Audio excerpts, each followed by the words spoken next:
পাকিস্তানের সাবেক প্রধানমন্ত্রী ও পিটিআই নেতা ইমরান খানের বন্দিদশার ৩ বছর পূর্ণ হওয়ার দিন দেশটির বিভিন্ন শহর বিক্ষোভে উত্তাল হয়ে ওঠে। করাচির গুরুত্বপূর্ণ সড়কগুলোতে হাজার হাজার পিটিআই সমর্থক ব্যানার ফেস্টুন নিয়ে জমায়েত হয়ে সরকার বিরোধী স্লোগান দেয়। বিক্ষোভকারীদের ছত্রভঙ্গ করতে টিয়ার গ্যাস নিক্ষেপ ও লাঠিচার্জ করে পুলিশ। এতে বেশ কয়েকজন কর্মী আহত হন, আটক করা হয় অনেককে।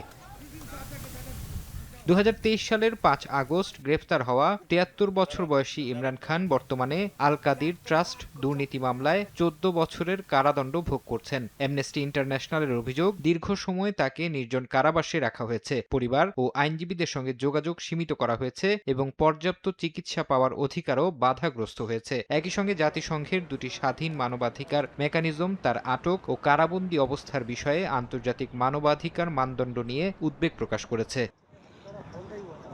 এদিকে ডান চোখের রেটিনার সমস্যাসহ ইমরান খানের শারীরিক অবস্থা নিয়ে উদ্বেগ প্রকাশ করেছে তার পরিবার ও দল। তবে পাকিস্তানের স্বরাষ্ট্র মন্ত্রণালয় এসব অভিযোগ প্রত্যাখ্যান করে বলেছে, আদালতের তত্ত্বাবধানে তাকে আইন অনুযায়ী প্রয়োজনীয় আবাসন, চিকিৎসা ও অন্যান্য সুবিধা দেয়া হচ্ছে। একই সঙ্গে সরকার সাফ জানিয়েছে, আইনের বাইরে গিয়ে কোনো রাজনৈতিক সমঝোতার মাধ্যমে তার মুক্তির সুযোগ নেই। ফারহাদ চৌধুরী, সময় সংবাদ।